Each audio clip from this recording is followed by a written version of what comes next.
তৈরি করতে পারি তাহলে কিন্তু আমাদের সেই সমস্যাটুকু আর থাকে না। তো তারই ধারাবাহিকতায় আমাদের একজন ডেভেলপার ভাই তিনি কিন্তু অত্যন্ত সুন্দর এবং স্পেশাল একটা অ্যাপস তৈরি করেছেন। আপনারা ফেসবুকের মতো কিন্তু এটা মানে দেখতে পাচ্ছেন। আসসালামু আলাইকুম। বর্তমানে বাংলাদেশে সবথেকে মানুষ বেশি ইউজ করে ফেসবুক এবং রয়েছে ইনস্টাগ্রাম এবং টুইটার। তো আমরা যে ফেসবুক আমাদের দৈনন্দিন কাজে ব্যবহার করি এটা কিন্তু বর্তমানে আমরা যে কোনো বিষয় পোস্ট করতে গেলে বা যে কোনো বিষয় শেয়ার করতে গেলে আমরা কিন্তু অনেক বাধার সম্মুখীন এবং অনেক রেস্ট্রিকশনের শিকার হই, এবং যেটার কারণে আমরা আমাদের মতো প্রকাশের যে স্বাধীনতা যেটা আছে এটা আমরা পাই না। এবং দেশের ভিতরের যে কোনো পোস্ট করলেও কিন্তু আমরা দেখতে পাই যে এখান থেকে অনেক বিষয় আমরা রিমুভ হয়ে যাচ্ছে বা এখান থেকে আমরা করতে পারতেছি না। কিন্তু একটা দেশের নিজস্ব একটা প্ল্যাটফর্ম থাকা অত্যন্ত জরুরি। কিন্তু দুঃখজনক বিষয়, বাংলাদেশের এরকম অসংখ্য যুবক রয়েছে যারা চাইলে ফেসবুকের থেকে আরও ভালো প্রতিষ্ঠান তৈরি করতে পারে। ইউটিউবের মতো একটা প্রতিষ্ঠান যিনি উদ্যোক্তা ছিলেন বাংলাদেশের, তো সেই জায়গা থেকে বাংলাদেশের সরকার থেকে শুরু করে বাংলাদেশের জনগণের সাপোর্ট না পাওয়ার কারণে আজ বাংলাদেশের একটা সোশ্যাল মিডিয়া প্ল্যাটফর্ম তো দূরের কথা, ভালো কোনো একটা অ্যাপস নাই। বাংলাদেশের জয়টা অ্যাপস আপনি দেখাবেন, ওগুলো দেখেন গিয়ে বাহিরের দেশ থেকে পরিচালিত হচ্ছে। তো বাংলাদেশের ভিতরে আমরা এখনো পর্যন্ত আমাদের নিজেদের একটা ভালো একটা অ্যাপস বা ভালো একটা ওয়েবসাইট গড়ে তুলতে পারি নাই। জয়গুলো রয়েছে বা যেতগুলো রয়েছে প্রত্যেকটাতে মনে করেন যে ঢুকলে স্মুথলি চলে না বা বিভিন্ন ধরনের সমস্যা করে।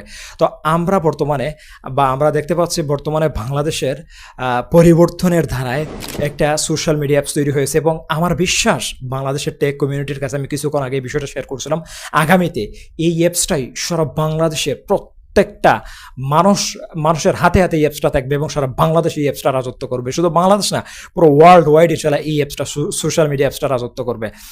এই অ্যাপসটার মূল বিষয় যেটা রয়েছে সেটা হচ্ছে সোশ্যাল মিডিয়া। এবং আমরা যেহেতু আমাদের প্রয়োজন, আমাদের বাংলাদেশের মানুষের প্রত্যেকটা জনগণের আমরা মনে করেন যে আমাদের দাবি হচ্ছে যে আমরা আমাদের নিজস্ব দেশের একটা সোশ্যাল মিডিয়া প্ল্যাটফর্ম আমাদের থাকবে। ফেসবুক আমরা ব্যবহার করব, কিন্তু আমাদের দেশের যদি নিজস্ব একটা সোশ্যাল মিডিয়া প্ল্যাটফর্ম থাকে তো সেই জায়গায় আমরা অনেক বিষয় আমরা সুযোগ সুবিধা পাই। কিন্তু ফেসবুকে দেখেন বর্তমানে যারা কন্টেন্ট বানায়, যারা ভিডিও বানায়, তারা কিন্তু বিভিন্ন সুবিধা থেকে তারা বঞ্চিত। এবং ফেসবুকে ইনকামও কিন্তু বাংলাদেশে সব থেকে কম দেয়, ইউটিউবে সব থেকে কম দেয় ইনকাম। তো আমরা প্রত্যেকটা জায়গায় কিন্তু তাদের কাছ থেকে আমরা বঞ্চিত। সো আমরা যদি আমাদের নিজেদের মতো একটা অ্যাপস আমরা যদি বানিয়ে নিতে পারি এবং আমরা যদি তৈরি করতে পারি তাহলে কিন্তু আমাদের সেই সমস্যাটুকু আর থাকে না। তো তারই ধারাবাহিকতায় আমাদের একজন ডেভেলপার ভাই তিনি কিন্তু অত্যন্ত সুন্দর এবং স্পেশাল একটা অ্যাপস তৈরি করেছেন, যেটা সারা বাংলাদেশ আগামীতে ইনশাল্লাহ রাজত্ব করবে। এবং সারা বাংলাদেশ না, পুরো পৃথিবী এটা তৈরি করা হয়েছে, কিন্তু বাংলাদেশের মানুষের জনগণের আকাঙ্ক্ষা ধরে রাখার জন্য এটা যা যা করা লাগে সেই অ্যাপসের ভিতরে আপনারা গেলে ইনশাল্লাহ বুঝতে পারবেন। এই অ্যাপসটা কিছুক্ষণ পরে ইনশাল্লাহ আমি আপনাদেরকে রিভিউ করবো, যে একটা সোশ্যাল মিডিয়া অ্যাপস যেটাতে আপনারা ফেসবুকের মতো পোস্ট করতে পারবেন, যেটাতে আপনারা ভিডিও শেয়ার করতে পারবেন, এভরিথিং আপনারা সব কিছু করতে পারবেন। এটা স্মুথলিভাবে এটা বর্তমানে চলে। তো সেটার নাম হচ্ছে দেশি গ্রাম। আপনারা এটা ব্যবহার করার জন্য সর্বপ্রথমে আপনারা প্লে স্টোরে যাবেন, প্লে স্টোরে গিয়ে আপনারা সার্চ করবেন, সার্চ বারে জাস্ট দেশি গ্রাম লিখে সার্চ করবেন। এবং আমরা এই অ্যাপসটা যখন ইনস্টল করব, ইনস্টল করার আগে অবশ্যই আপনারা এই অ্যাপসের ভিতরে 5 স্টার আছে, 5 স্টার রেটিংয়ে যাবেন, গিয়ে এখানে জাস্ট আপনারা 5 স্টার একটা রেটিং দিয়ে দেবেন। যেহেতু এটা আমাদের দেশের অ্যাপস, আমরা চাইলে এই অ্যাপসটাকে অনেক বড় করতে পারি, আমরা চাইলে এই অ্যাপসটাকে একটা অন্য লেভেল এবং উচ্চতায় নিয়ে যেতে পারি। এবং বাহিরের দেশের ওয়েবসাইটকে আমরা বড় করতেছি, বাট আমরা আমাদের দেশের যদি একটা অ্যাপসকে ওয়েবসাইটকে আমরা যদি বড় বানাতে পারি তাহলে তো এটা আমাদেরই সুনাম পাই। তো যাই হোক, আপনারা এখানে আসবেন, জাস্ট অ্যাপসটাকে ওপেন করবেন, ওপেন করার পরে আপনারা জাস্ট কন্টিনিউ উইথ গুগলে ক্লিক করবেন। গুগলে ক্লিক করার পরে আপনার ফোনে যতগুলা গুগল আইডি আছে সবগুলো চলে আসবে। এখান থেকে আপনারা জাস্ট যে কোনো একটা গুগল আইডি আপনারা সিলেক্টেড করে দেবেন, অটোমেটিক্যালি কিন্তু আপনাদের লগ ইনটা হয়ে যাবে। তো দেখেন আমার এখানে কিন্তু মানে প্রথমত সাইন আপ হবে, তারপর লগ ইন হবে।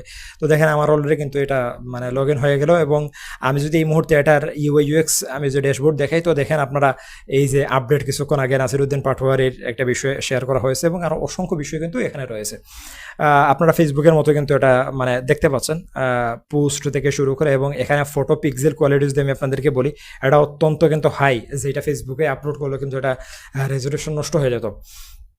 তো আপনারা, আমি আবারও বলবো যে এই অ্যাপসটা কিন্তু আগামীতে ইনশাআল্লাহ অনেক সোশ্যাল মিডিয়া প্ল্যাটফর্ম হিসেবে ভাইরাল হবে। এবং আপনারা যদি সাপোর্ট করেন, বাংলাদেশের সরকার যদি এটাকে যদি সাপোর্ট করে, এবং এইটার মানে সরকারের সাপোর্ট না থাকার কারণে ভাই অনেক দক্ষ এবং অনেক অভিজ্ঞ ছেলেরা কিন্তু মানে সেই জায়গা পর্যন্ত পৌঁছাইতে পারে না। বিশেষত এটা মাস্ট বি গভর্নমেন্টের সাপোর্ট লাগবে, কারণ এই যে এখানে হোস্টিং করো সেটা কিন্তু চাইলেই এই কোম্পানির যিনি ওনার উনি কিন্তু এটা সামলাতে পারবে না। যদি এখানে 2-3 মিলিয়ন 5 মিলিয়ন 10 মিলিয়ন মানুষ হয়, সামলানো সম্ভব না। তো এটা মাস্ট বি, এটা সরকারের একটা সাপোর্ট লাগবে, এবং সেই সাথে জনগণের আপনারা যদি সাপোর্ট না করেন তাহলে কিন্তু এটা মানে এই পর্যায়ে তো এটা পৌঁছাইতে পারবে না। তো আপনারা অবশ্যই সাপোর্ট করবেন, এবং এটা দেশের অ্যাপস হিসেবে আপনারা অবশ্যই সর্বোচ্চ শেয়ার করবেন এবং সবার হাতে হাতে এটা পৌঁছে দেবেন। এবং আগামীতে আমি আবারও বলতেছি যে আগামীতে প্রত্যেকটা ভিডিওতে বলি যে বাংলাদেশের যেই অ্যাপস বা বহির্বিশ্বে যেই অ্যাপসগুলো যেমন ফেসবুক, ইউটিউব, প্রত্যেকটা অ্যাপস কিন্তু ডিসেন্ট্রালাইজ হবে, এবং ভিডিও শেয়ারিং প্ল্যাটফর্ম হিসেবে বর্তমানে ডিসেন্ট্রালাইজ প্ল্যাটফর্ম যদি আগামী 5 বছরের ভিতরে তৈরি না করা হয় তাহলে কিন্তু ইউটিউবের মতো বড় একটা প্রতিষ্ঠান হারিয়ে যেতে পারে। আমি আবারও বলতেছি যে এটা সম্ভব। এবং কেন সম্ভব?